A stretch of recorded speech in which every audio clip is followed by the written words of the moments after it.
Welcome to my mini vlog. তো সপ্তমীর দিন গিয়েছিলাম আমরা আন্দুলে ঠাকুর দেখতে। আর আন্দুলের স্টেশন থেকে নামার পর ভিড়টা দেখো কি পরিমাণ ভিড়টা হয়েছে। আর স্টেশন থেকে নামার পর সামনেই একটা ঠাকুর হয়, তো সেটাই এখন দেখতে ঢুকছি। আর এখানে লাইটিংটা বেশ সুন্দর করেছিল, বেশ ভালো লাগছিলো দেখো লাইটিংটা। আর এখানে আমরা বেশ কয়েকটা ছবিও তুলেছি। তো তোমরা কারা কারা আন্দুলে ঠাকুর দেখতে চাও অবশ্যই কমেন্টে জানিও। আর ভিতরে প্যান্ডেলটাও বেশ সুন্দর হয়েছে, এই যে দেখতেই পাচ্ছ। আর প্রতিমাটা জাস্ট অসাধারণ করেছিল এরা, বেশ সুন্দর লাগছিল। আর গরমটাও সেই লেভেলের পড়েছিল। আমরা তো ভাবছিলাম যে হয়তো বৃষ্টি হবে, বাট বৃষ্টি তো কোথায়, কি প্রচুর গরম। আর এখানে দেখো প্রতিমাটা দেখো কতটা সুন্দর লাগছে, ভীষণ সুন্দর লাগছিল। আর আমরা সব ঠাকুর দেখতে পারিনি আন্দুলের, কারণ আমাদের ট্রেন লেট ছিল অনেকটা, তাই আমাদের যেতে অনেকটাই লেট হয়ে গেছিলো। আর বাড়ি ফিরতে হতো তাড়াতাড়ি, তাই আমরা কয়েকটা ঠাকুর দেখেছি। তো এই একটা প্যান্ডেলে চলে এসেছি। আর এই প্যান্ডেলের ভিতরটা দেখো পুরোটা শোলা দিয়ে তৈরি, আর বেশ সুন্দর করেছিল প্রতিমাটাও।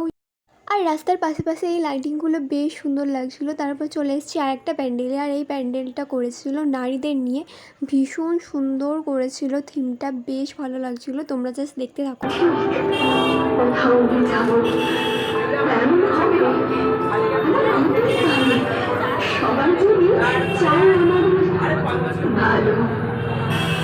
অন্ধকারে নষ্ট করে থেকে আমরা আবার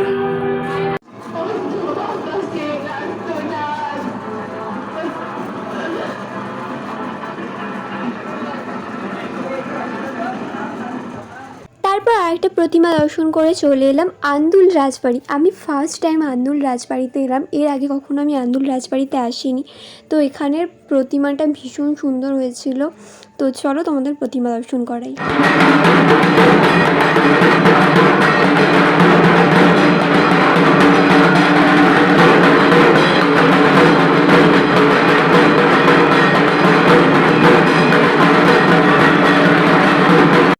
আজকের ভিডিওটা এত পর্যন্তই। কেমন লাগলো আমাকে অবশ্যই কমেন্টে জানিও। আর আজকের আমার আউটফিটটা আমাকে কেমন লাগছে তো কমেন্টে জানিও। দেখা হচ্ছে নেক্সট ভিডিওতে, টাটা।